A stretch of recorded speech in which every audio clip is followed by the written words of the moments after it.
Bagaimana pakai baru seperti itu kan? Bawa. Bukan dulu betul. Kali buka yang mana?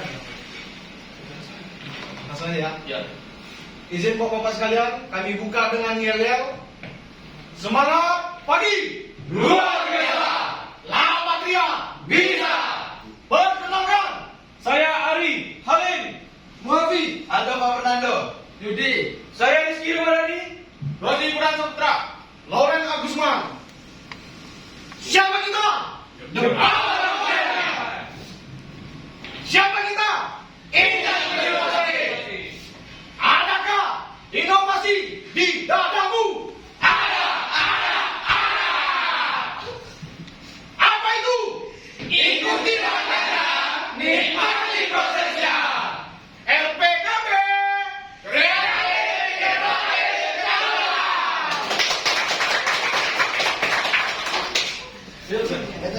Masuk di tempat.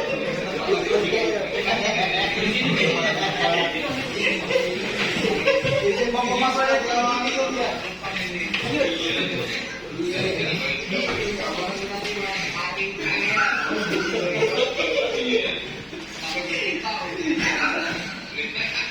Mas Awi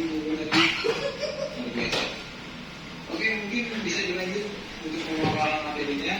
Baik Pak, terima kasih banyak. Izin Pak, saya Muhafi Asani selaku leader tim divisi Power of Ten dari Pekanbaru. Assalamualaikum warahmatullahi wabarakatuh. Baik Pak, terima kasih atas waktunya dan kesempatannya pada konferensi divisi kali ini. Kami dari tim Pekanbaru dengan nama tim kami The Power of Ten.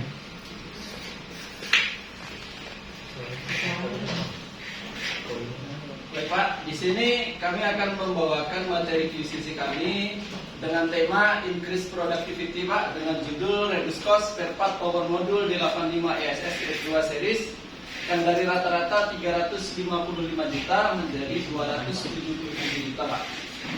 Di mana rencana kegiatan kami ada 8 langkah Pak, atau 8 step. Itu dimulai dari bulan Februari sampai dengan bulan Juli 2023 yang sudah kita laksanakan.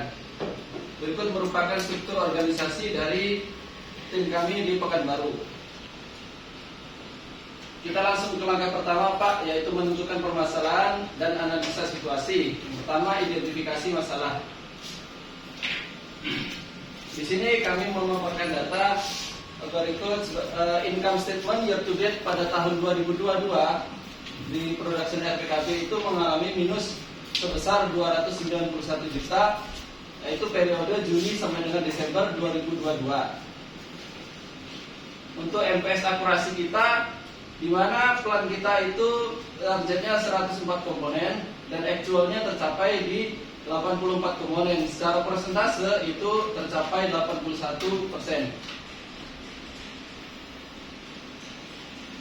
Sesuai dengan KPI produksi Januari sampai dengan November sampai dengan Desember tahun 2022, di mana actual komponen in secara register itu 150 komponen, kemudian ada komponen cancel 13 komponen, kemudian komponen waiting approval-nya ada 50 komponen, kemudian kita achieve di 84 komponen atau sekitar 56%.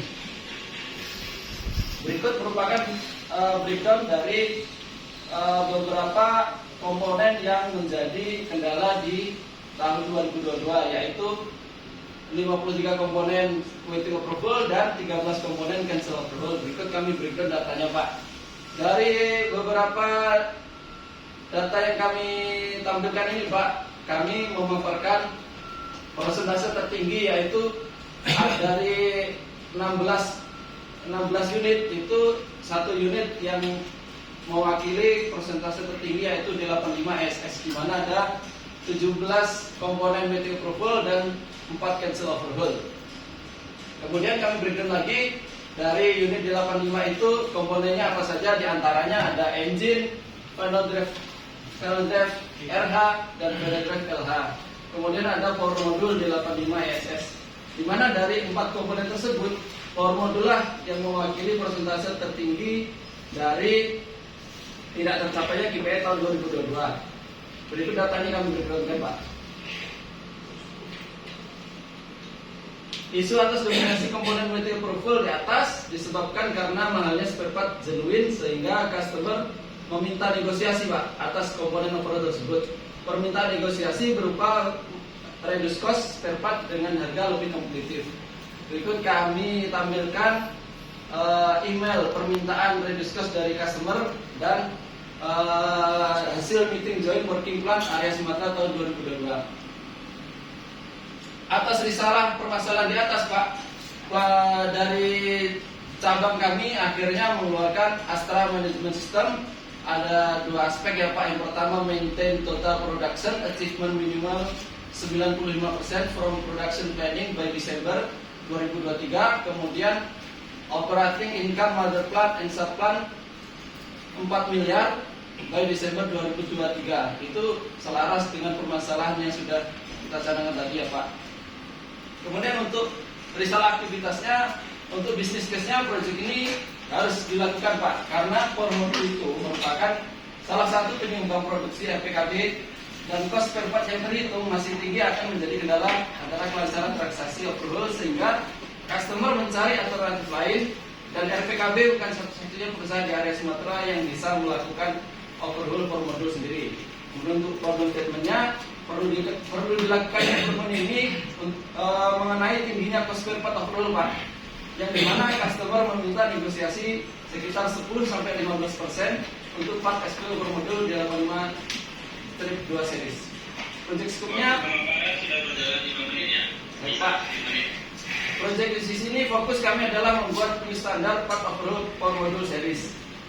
Untuk alur sipoknya seperti yang kami paparkan ini, Pak. Kemudian untuk target improvement kita menginginkan dari data yang kami tampilkan ini merupakan simulasi perhitungan negosiasi 20% berdasarkan voice atau permintaan customer. Jadi kita harus melakukan itu 20%. Secara smart kriteria, secara spesifik, reduce cost per part Pormodul dengan metode substitusi part dari genuine ke OEM part. Kemudian untuk miserable-nya menurunkan cost per part Pormodul lebih dari 20%. Kemudian achievable yang mau kita berikan itu penelitian metode substitusi part dari genuine ke OEM part yang dapat reduce cost hingga 20%. Realistiknya, new list standar part overhaul Pormodul di 85 series. Kemudian timeline project ini dilakukan dari Februari 2003 sampai Juli 2023. Untuk sisi SMP benefitnya, dari aspek quality, part OEM mampu menggantikan unit part secara visual, measurable, dan durability, Pak. Untuk cost, dengan adanya project ini bisa minimal cost per part sampai dengan 20%. Untuk FX delivery, proses input recommended part menjadi lebih cepat karena kita sudah punya standar part overhaul. Untuk aspek safety, untuk sourcing part OEM lebih mudah, visual dan measurable terjamin sama dan dipastikan OEM part bisa digunakan.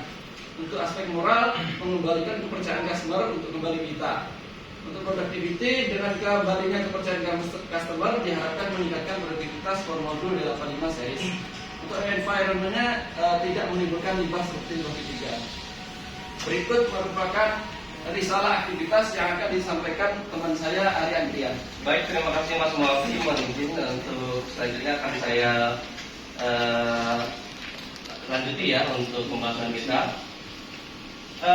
Kita lanjut ke tahap menentukan akar penyebab masalah. Nah, di sini ada beberapa faktor ya, Pak ya. Yang pertama faktor material itu existing condition-nya SOP masih menggunakan genuine part. Nah, sementara ideal condition-nya dapat menggunakan OEM part seperti itu ya. Kemudian di faktor man belum adanya ide penggunaan OEM part.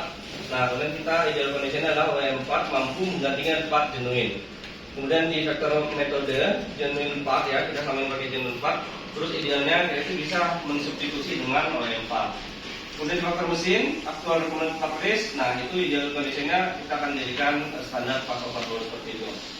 Nah, kemudian lanjut di cost analysis ya, atau diagram fishbone yang sudah kita ketahui.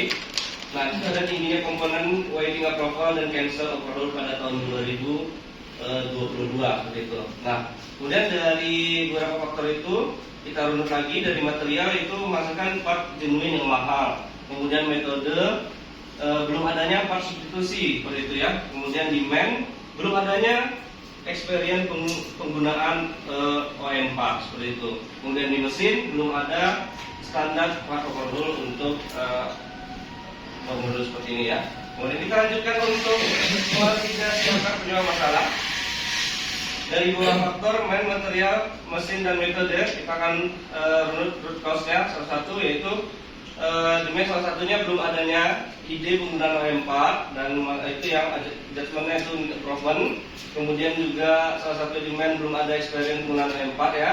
Kemudian di material root cause-nya tahun 2022 masih menggunakan SOP part genuine. Kemudian part genuine yang mahal dan juga searching part OEM. Kemudian lanjut ke faktor mesin, salah satunya ke recommended part list. Kemudian belum ada standar part overhaul. Kemudian di metode sendiri ada genuine part dan substitusi ke OEM part. Kemudian kita lanjut mencari ide-ide rencana perbaikan. Nah, untuk cost-nya ini saya bacakan beberapa part genuine ya, itu mahal. Ya, kita agar bisa terjangkau, kita alternatifnya atau alternatif solusi substitusi ke part OEM. Kemudian juga ada vendor yang hanya satu, kita perlu mencari vendor lokal ya, agar lebih banyak dan bisa di ini ya apa namanya untuk paralel pekerjaannya seperti itu. Kemudian belum ada pembandingan part ya, jadi kita akan compare dari genuine ke OEM part seperti itu. Juga ada rencana tindakan perbaikan ya Pak ya. Nah, yang baiklah, yang tidak ada SPO kita akan buat list SPO-nya. Kemudian part genuine mahal kita akan substitusi ke part OEM. Kemudian belum ada experience, nah kita akan transfer ke knowledge untuk meningkatkan knowledge. Kemudian untuk vendor yang tadi kita sampaikan, kita akan mencari vendor lokal agar ada pembandingnya gitu ya. Kemudian kita lanjut ke improvement activities, pelaksanaan aktivitas improvement seperti itu ya. Ini ada problem ya. Nah, yang problem yang kita maksud itu adalah spare part genuine. Ini bisa kita lihat ya Pak, yang berwarna kuning itu adalah spare part dengan cost genuine, itu dia total costnya adalah 149 juta. Kemudian yang merah itu adalah yang OEM itu adalah 77 juta. Jadi kita bisa mereduce cost sebanyak 72 juta seperti itu ya. Nah, kemudian akan kita lihat bersama, ini adalah evaluasi hasil perbaikan ya. Ini ada before dan afternya, yang mana sebelumnya harga part genuine itu sendiri adalah 149 juta. Ini Bapak bisa melihat juga di diagramnya ya. Dan sedangkan setelah implementasi kita tuh mampu menurunkannya Pak ya. Jadi hasilnya yang awalnya 355 juta, dengan setelah dilakukan implementasi ini turun menjadi 277 juta ya Pak ya. Nah, kemudian kita lanjutkan ke benefit after implementasi. Nah, di aspek kualitas spare part OEM terjamin karena dilakukan performance di hydraulic testing tentunya Pak, dan tidak terjadi redo in process maupun redo in field. Kemudian di aspek cost, dengan adanya implementasi reduce cost ini bisa menghemat cost spare part hingga 77 juta. Kemudian di aspek delivery, proses olah data penawaran dari UTPE ke TSP lebih cepat karena adanya standar part overhaul. Kemudian di aspek safety, tidak ada kendala dalam proses pemasangan OEM part saat assembly karena secara visual dan measurable part OEM sama dengan part genuine. Kemudian di aspek moral, dengan mereduce cost spare part core modul ini, customer menerima dengan positif ya Pak ya. Kemudian di proses productivity itu proses approval customer terhadap penawaran yang disubmit UTPE dan TSP lebih cepat. Ya. Ini ya Pak ya, setelah menyusun standarisasi dan rencana pencegahan, tentunya kita akan merencanakan perencanaan berikutnya seperti itu ya. Nah, untuk itu kita akan berkoordinasi nih dengan tim UT terkait monitoring unit yang menggunakan komponen X overhaul UTPE, terutama ini UTPE Pekanbaru ya, agar maksud saya jika tidak terjadi problem maka improvement ini dinyatakan berhasil. Kemudian untuk next improvement-nya itu menambah item part substitusi atau research and development host. Ya, mungkin itu ya Pak ya yang bisa saya sampaikan untuk hasil QCC kami. Selebihnya akan saya kembalikan ke Mas Muhafi. Silakan Mas Muhafi. Terima kasih Mas Ade atas penyampaiannya. Baik Pak, terima kasih atas waktunya. Itu yang sudah kami sampaikan mengenai proyek QCC kami dari tim The Power of Trade LPKB. Untuk selanjutnya silahkan kami kembalikan kepada moderator dan Bapak.